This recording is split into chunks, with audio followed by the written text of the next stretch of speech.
السلام علیکم ورحمۃ اللہ وبرکاتہ۔ بسم اللہ والصلاة والسلام علی رسول اللہ صلی اللہ علیہ وسلم۔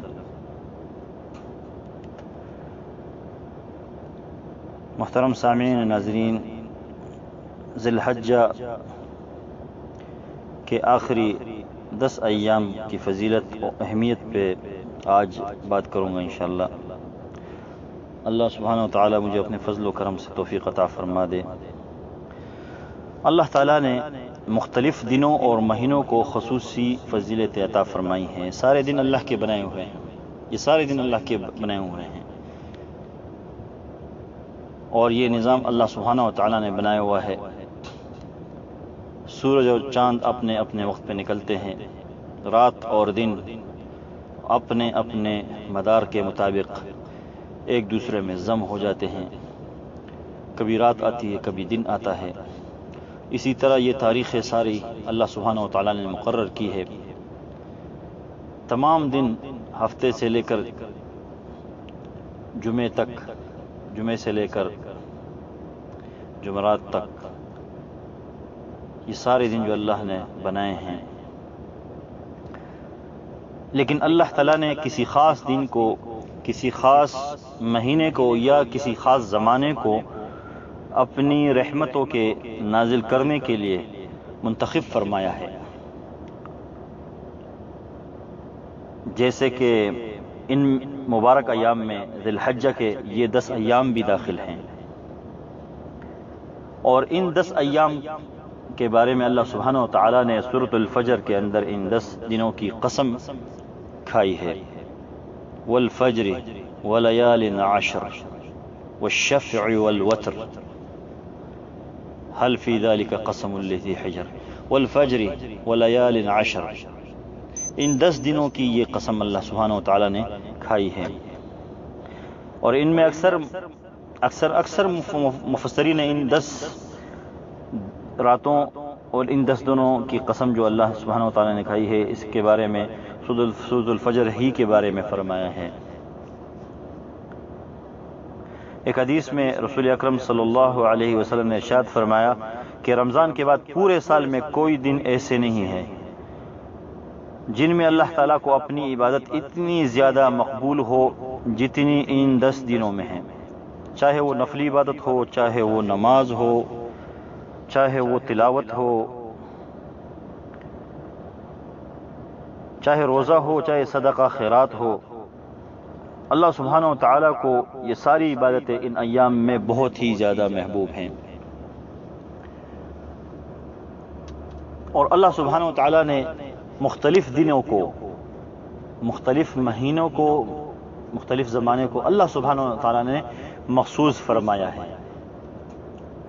یہ کس لیے؟ انسانوں کی ہدایت کے لیے، کہ اللہ کے نافرمان بندے جب اللہ سے محبت کی دوری ہو جاتی ہے بندے کی، تو اللہ سبحانہ و تعالیٰ کے رحم کے بہانے ہیں اور رحمت کے سمندر ہیں یہ، کہ ان کو واپس لانے کے لیے، اپنے رب سے رجوع کرنے کے لیے کبھی رمضان اللہ سبحانہ و تعالیٰ نے اتارا، کبھی مہینہ مخصوص کیا ہے، رمضان کا مہینہ پورا مخصوص کیا ہے کہ آپ یہ عبادت کریں گے اتنا اتنا اجر ملے گا، آپ یہ سبحان اللہ کہیں گے تو اتنے کا ثواب ملے گا، آپ ایک نماز پڑھیں گے تو اتنا ثواب ملے گا، یہ روزہ رکھیں گے تو یہ ثواب ملے گا۔ تو اسی طرح ذی الحجہ کے ایام ہیں، اس طرح سال میں مختلف ایام، مختلف زمانے، مختلف وقت اللہ سبحانہ و تعالیٰ نے مقرر فرمائے ہیں، اور ان کو خصوصیت اللہ سبحانہ و تعالیٰ نے دی ہیں،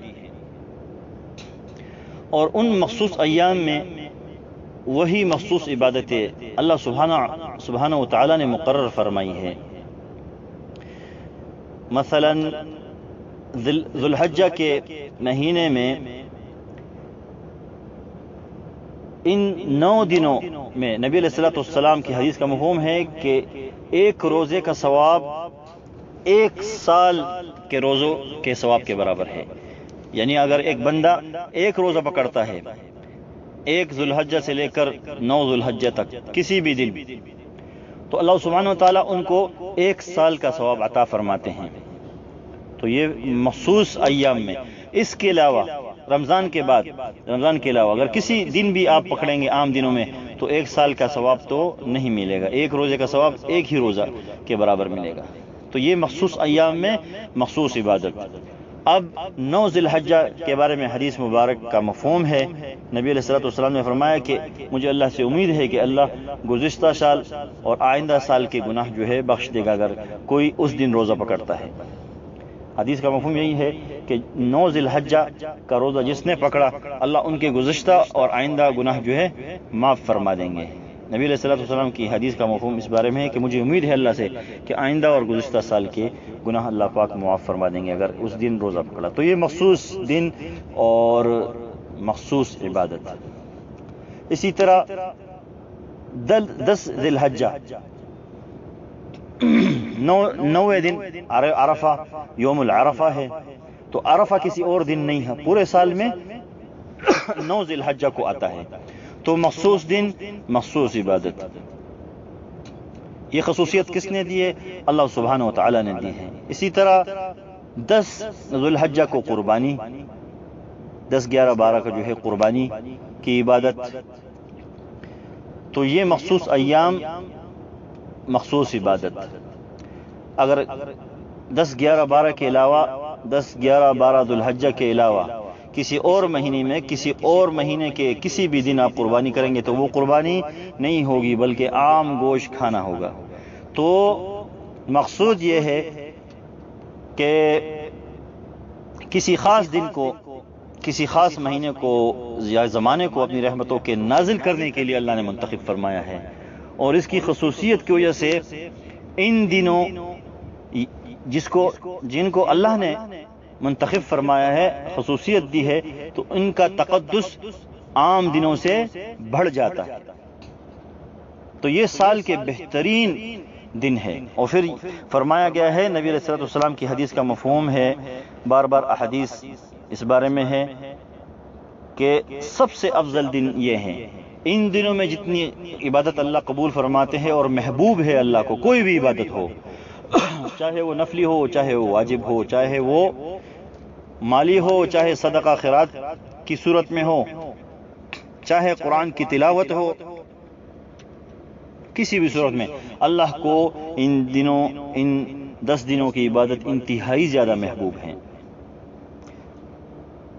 اور ظاہر ہے جب اللہ تعالیٰ کو محبوب ہیں تو عبادت انجام دینے والوں کو اللہ اجر و ثواب سے بھی زیادہ نوازتے ہیں۔ جس طرح کہ ایک حدیث ہے نبی صلی اللہ علیہ وسلم کی کہ ایک دن کا روزہ جب کسی بھی آدمی روزہ رکھتا ہے تو ایک روزے کا ثواب 1 سال کے برابر رکھنے کا ثواب ملتا ہے۔ رات کو عبادت کرے تو ان کو رات کی عبادت کا ثواب لیلۃ القدر یا شب قدر کے برابر ملتا ہے۔ تو دن میں روزے کی فضیلت اور رات میں عبادت کی فضیلت، اور پھر یہ ایک اللہ کی طرف سے عمومی حکم بھی فرمایا گیا ہے کہ جتنی عبادت ان دنوں میں اللہ کو محبوب ہیں، کسی اور دنوں میں محبوب نہیں ہیں۔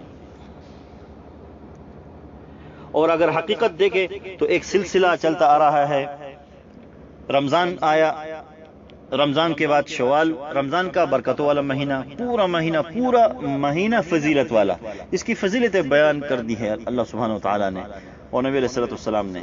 تو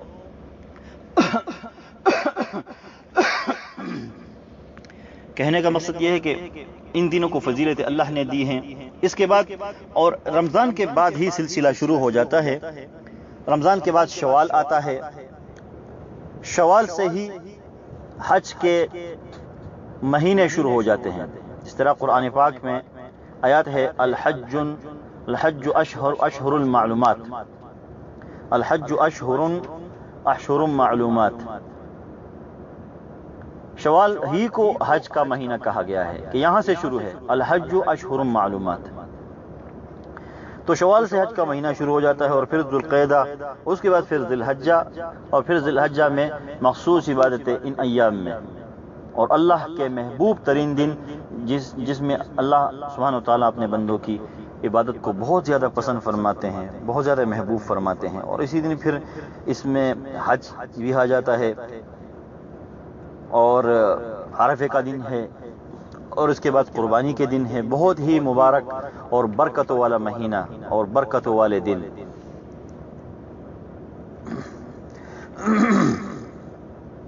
اچھا، اسی طرح ان دنوں میں جو کام، جو عبادتیں کرنے والی ہیں، اس کے بارے میں ذکر فرما دوں. اس بارے میں حضرت ابن عباس سے بھی روایت ہے کہ رسول اکرم صلی اللہ علیہ وسلم نے فرمایا کہ ذو الحجہ کے ابتدائی دنوں کے مقابلے میں دوسرے کوئی ایام ایسے نہیں ہیں جن میں نیک اعمال اللہ کو ان دنوں سے زیادہ محبوب ہوں. صحابہ کرام رضوان اللہ اجمعین نے دریافت کیا، عرض کیا یا رسول اللہ صلی اللہ علیہ وسلم، اللہ کی راہ میں جہاد کرنا بھی نہیں؟ آپ صلی اللہ علیہ وسلم نے فرمایا اللہ کی راہ میں جہاد کرنا بھی نہیں سوائے اس مجاہد کے جو اپنا مال اور جان لے کر جہاد کے لیے نکلا اور پھر کسی چیز کے ساتھ واپس نہیں آیا، یعنی شہید ہو گیا. یعنی اس حدیث سے مراد کہ وہ شہید جو اللہ کی راہ میں نکلا اور اپنا کوئی بھی چیز اپنے ساتھ واپس نہیں لائے. مراد یعنی اپنا گھوڑا یا تلوار یا کوئی چیز جو ہے واپس نہیں لائے، بلکہ وہ شہید ہو گیا.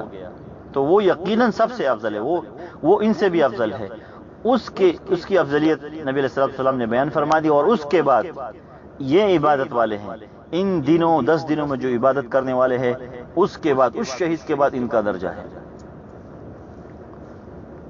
حضرت عبداللہ بن عمر بیان کرتے ہیں کہ نبی کریم صلی اللہ علیہ وسلم نے فرمایا اللہ تعالیٰ کے ہاں ان 10 دنوں سے عظیم کوئی دن نہیں، اور ان 10 ایام میں کیے جانے والے اعمال سے زیادہ کوئی عمل محبوب نہیں.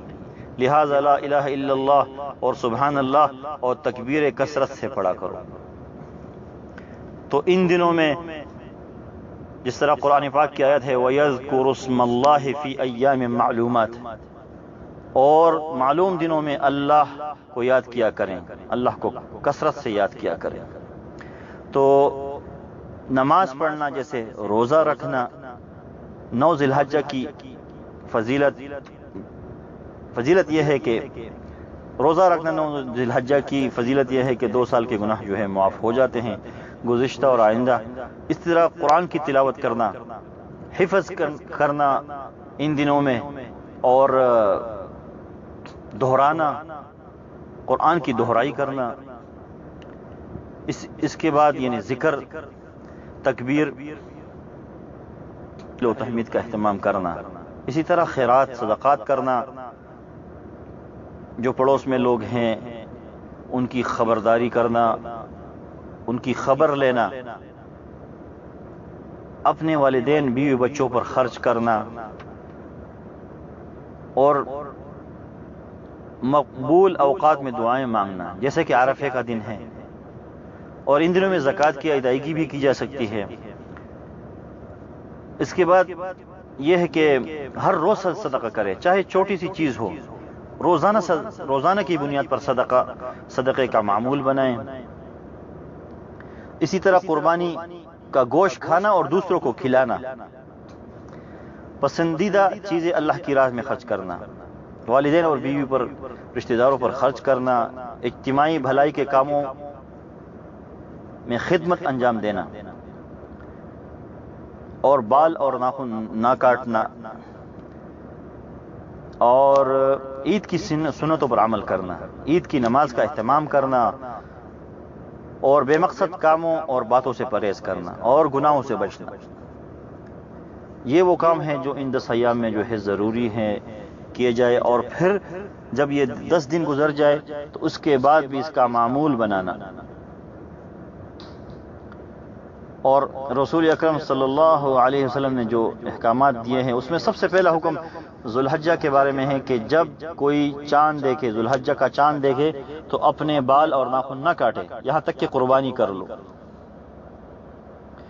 اچھا یہ حکم صرف قربانی والے کے لیے ہے، جو کوئی قربانی کرتا ہے صرف اس کے لیے یہ حکم ہے، جو قربانی نہ کرنا چاہے یا واجب ہو اس کے اوپر اور نہ کرنا چاہے تو اس کے لیے نہیں ہے۔ یہ صرف قربانی، جو قربانی کرنا چاہتا ہے تو اس کے لیے ہے کہ وہ بال بھی نہ کاٹے اور ناخن بھی نہ تراشے۔ اور اللہ سبحانہ و تعالیٰ نے ان دنوں میں تھوڑی سی مشابہت بھی ان لوگوں کے ساتھ ہماری کی ہے، عام لوگوں کی، جو حج بیت اللہ کے لیے نہیں گئے، جو گھروں میں ہیں۔ یہ بھی اللہ سبحانہ و تعالیٰ کی حکمت ہے اور مصلحت ہے اس میں۔ وہ مشابہت اللہ پاک نے کچھ ایسی کی ہے کہ حج بیت اللہ پر جانے والے جو ہے وہ ان کے لیے بال کاٹنا اور ناخن تراشنا منع ہے، ان پر پابندی ہے۔ تو اللہ سبحانہ و تعالیٰ نے ہماری مشابہت بھی ان کے ساتھ کی ہے۔ ان 10 ایام میں ہم بھی ان کی مشابہت کرتے ہیں، ہم بھی بال نہیں کاٹیں گے اور ناخن نہیں تراشیں گے۔ اسی طرح جب وہ شیطان کو کنکریاں مارتے ہیں تو قربانی جو ہے کرتے ہیں، اس کے بعد اپنی بال کاٹتے ہیں۔ اسی طرح ہمارا بھی اس وقت ہو چکا ہوتا ہے اور قربانی ہم کرتے ہیں، اس کے بعد ہم بھی بال کاٹتے ہیں۔ تو یہ تھوڑی سی مشابہت اللہ پاک نے ان کے ساتھ کر دی ہے، تاکہ ان دنوں میں، تاکہ جب میدان عرفات میں اللہ سبحانہ و تعالیٰ کے رحمتوں کی برسات ہو رہی ہو تو اس کا ایک چھینٹا ہم پر بھی گر جائے۔